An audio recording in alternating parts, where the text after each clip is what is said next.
Spotted in Seattle started when I moved to Seattle. I moved all the way from Buenos Aires, Argentina, and I always have my sketchbook with me, so I'm always drawing people, and that's how it started. Spotted in Seattle, I started drawing the people that I seen on the streets. Everything was like so new to me, and I started to acknowledge all the things that were different from Buenos Aires, because it's really different.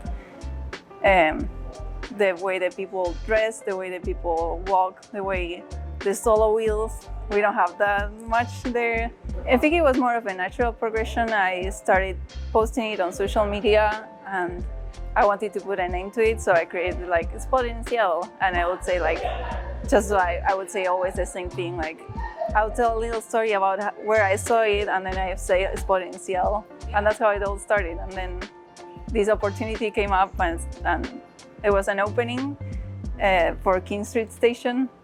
And I'm like, this idea is perfect for the train station. So I applied and I got this opportunity to show it here. There is always someone that gets my attention because they are being themselves. And I love when people are being themselves, you know?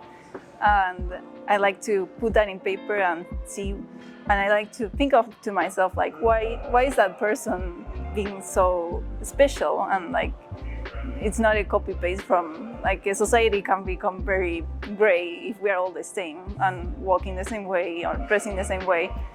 So I really like when people are being authentic and genuine and expressing themselves through either like the way they style their hair or the way they walk, the way they dress.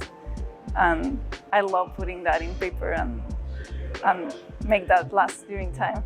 These are all people that I've seen. They are all real people, and two of them came to the art show, the opening.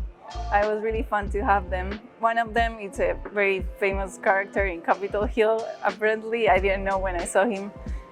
Someone said, like, that's Purple Mark. And then I posted the final art, and someone started tagging him and said he hangs out near the public library. So I put posters up and he showed up. What happened when I started drawing people is that I started to see them again in the streets and recognizing them. Whereas like before they were just like another person walking by. But that was like, oh, I saw that person before. And I feel that was the most special thing about the whole Spotted in Seattle to me personally. There is one painting of the three kids. I saw them in Anderson Park, and I posted a drawing, and a friend told me that she works with them. And I was like, oh, I wish I could invite them. And then that was in Cal Anderson. Then I was drinking my tea outside my apartment in Capitol Hill, in another part of Capitol Hill.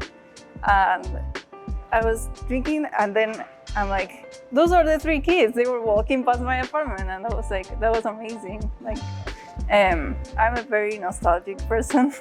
Ever since I was a teen, something in my brain clicked that made me very nostalgic. And I know like life only lasts so little. It's so quick that I want to immortalize those moments that I treasure, that I cherish so much. And that's how drawing helps me. It's like a portal of time. In the workshop, I wanted for people to think, how is the person that I'm looking at is feeling? How are they experiencing their emotions? What's the story behind them? That was my hope with the workshop and with the whole show too. I wanted to create a book with the whole collection. I'm still not sure if that's gonna happen, so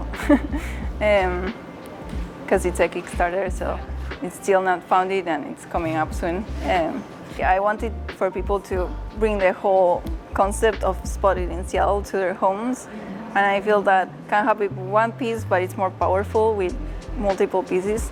I'm also a children's book illustrator, so I have a lot of experience editing and putting books together. I'm like, I want to make my own book.